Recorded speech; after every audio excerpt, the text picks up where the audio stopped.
A morning NATO airstrike in eastern Afghanistan has left at least 18 people dead, including women and children, according to local officials there. People living nearby say all those killed were celebrating a wedding. Now, NATO denies that, claiming they took out 8 military commanders in that strike, and doesn't mention at all civilian casualties in their statement. Let's talk about this and a couple of other matters now with Ahmed Qureshi. He's joining me live. He's president of the Pak Nationalist Forum. He's on the line from Islamabad. Hi there, Ahmed. Let's talk about this event first. It's only a week since the UN report, since talking about the number of civilian deaths in Afghanistan by NATO, saying it was far too high. Now today we have another deadly airstrike. What impact is this latest airstrike, for want of a better word, I was going to say accident, we don't know, this airstrike going to have? Kevin, first of all, I'd go with the report of the Afghan government and their complaints about the civilian deaths. Of course, I will not take into account the denial of the NATO, because the Afghan government does not have a reason to lie. And of course, they have a reputation to protect in front of their own people. They're answerable to their people. So I would go with what the Afghan government is saying, and they're saying that civilians have been killed today. And I think, without exaggeration, it would be safe to say now that the vast majority of the Afghan people have really rebelled against the foreign occupation of their country. The only reason you're seeing increasing and more blunt and more courageous resistance attacks against the coalition forces in Afghanistan is because the ordinary Afghans are providing sanctuary, are providing protection, are providing access to the resistance fighters, to the Al-Qaeda, to the Taliban, whatever you want to call it, whatever NATO wants to call them. So basically, and everything you hear, frankly, about winning the hearts and minds is really ancient history. The Americans have absolutely lost it as far as the Afghan people's hearts and minds are concerned. And the mission was to protect the wider Afghan population, wasn't it? I mean, there's been another event as well, 22 civilians killed again, on top of what I've just been talking about, 22 civilians killed in twin terrorist bombings earlier on in the day as well. This protection of the Afghan people isn't going too well, is it?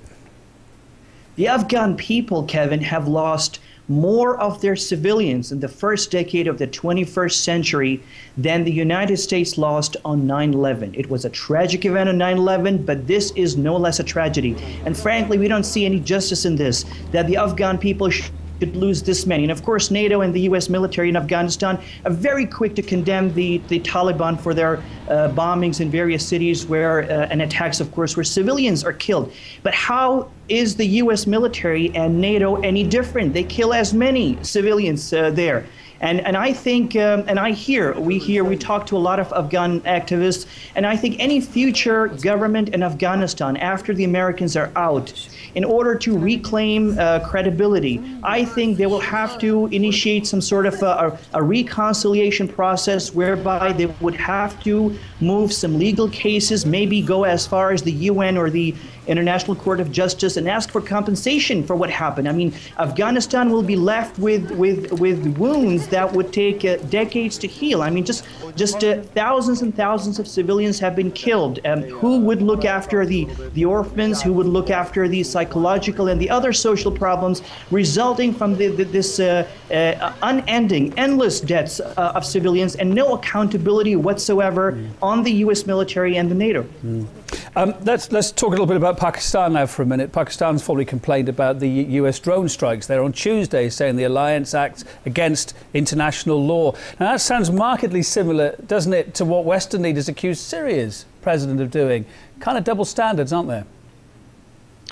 I think no one has, Kevin, really undermined the international system in the 21st century, the first decade. Now, of course, we're in the second decade of the 21st century. No one has undermined the international system more than NATO and the United States. And this is very, very dangerous. I mean, this might sound a little alarmist or romantic, maybe, but if we go back 100 years ago, the early years of the 20th century, the very reason the world went on to extreme armament and weaponization and, of course, endless wars is because of the mistakes committed by the Western powers. And we're very concerned to see these very same Western powers sort of messing up and really planting chaos in our region, and we will pay the price for what these people are doing here. And I think the people of this region, the countries in the region, the major powers in this region, Russia, China, Pakistan, others, should really step in and try to sort of contain some of the mess that these Western powers are leaving behind. All right, thank you for your thoughts. Ahmed Qureshi there on the line from Islamabad, President of the Pak Nationalist Forum, as you are.